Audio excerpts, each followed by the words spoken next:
இன்றைய வேத வாசிப்பு யோவான் 2ஆம் அதிகாரம் 13 முதல் 22 வரையிலான வசனங்கள். பின்பு யூதருடைய பஸ்கா பண்டிகை சமீபமாய் இருந்தது. அப்பொழுது இயேசு எருசலேமுக்கு போய் தேவாலயத்திலே ஆடுகள், மாடுகள், புறாக்களாகிய இவைகளை விற்கிறவர்களையும் காசுக்காரர் உட்கார்ந்திருக்கிறதையும் கண்டு கயிற்றினால் ஒரு சவுக்கை உண்டு பண்ணி அவர்கள் யாவரையும் ஆடு மாடுகளையும் தேவாலயத்துக்கு புறம்பே துரத்திவிட்டு காசுக்காரருடைய காசுகளை கொட்டி பலகைகளை கவிழ்த்து போட்டு புறா விற்கிறவர்களை நோக்கி, இவைகளை இவ்விடத்திலிருந்து எடுத்துக்கொண்டு போங்கள், என் பிதாவின் வீட்டை வியாபார வீட்டாக்காதிருங்கள் என்றார்.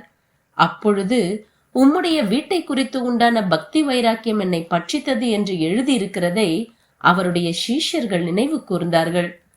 அப்பொழுது யூதர்கள் அவரை நோக்கி, நீர் இவைகளை செய்கிறீரே, இதற்கு என்ன அடையாளத்தை எங்களுக்கு காண்பிக்கிறீர் என்று கேட்டார்கள். இயேசு அவர்களுக்கு பிரதியுத்தரமாக, இந்த ஆலயத்தை இடித்து போடுங்கள், 3 நாளைக்குள்ளே இதை எழுப்புவேன் என்றார். அப்பொழுது யூதர்கள், இந்த ஆலயத்தை கட்ட 46 வருஷம் சென்றதே, நீர் இதை 3 நாளைக்குள்ளே எழுப்புவீரோ என்றார்கள்.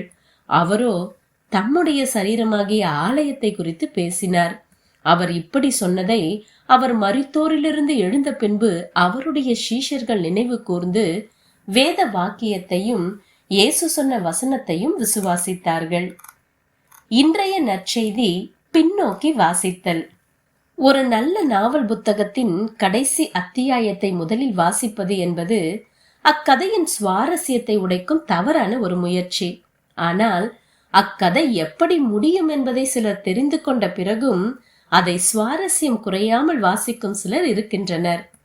வேதாகமத்தை பின்னோக்கி வாசிப்பது எந்த அளவிற்கு முக்கியமானது என்பதை எழுத்தாளர் ரிச்சர்ட் ஹேஸ் குறிப்பிடுகிறார். வேதாகம வார்த்தைகளும் சம்பவங்களும் எவ்விதம் எதிர்காலத்தை சார்ந்திருக்கின்றன என்பதை வெளிப்படுத்தி வேதாகமத்தை முன்னும் பின்னும் வாசிப்பதற்கான காரணத்தை பேராசிரியர் ஹேஸ் தருகிறார்.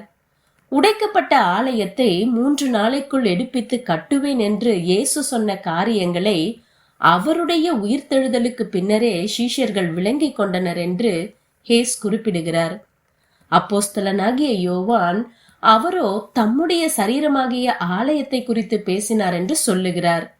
அதுவரை பஸ்கா பண்டிகை அனுசரிப்பதின் காரணத்தை அறியாதவர்கள் அப்பொழுதுதான் அறிந்து கொண்டனர்.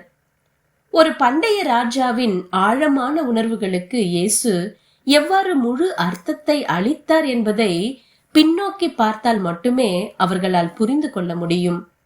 தேவனுடைய மெய்யான ஆலயத்தினை குறித்து பின்னாளிலிருந்து வாசித்தால் மட்டுமே இஸ்ரவேல் மார்க்கத்தின் சடங்காச்சாரங்கள் மற்றும் மேசியா குறித்ததான நம்பிக்கையில் சீஷர்கள் தெளிவு காண முடியும். இப்பொழுது இதே வேதாகமத்தை முன்னும் பின்னும் வாசிப்பதின் மூலம் மட்டுமே இயேசுவில் நம்முடைய தேவைகளை நாம் விளங்கிக் கொள்ள முடியும்.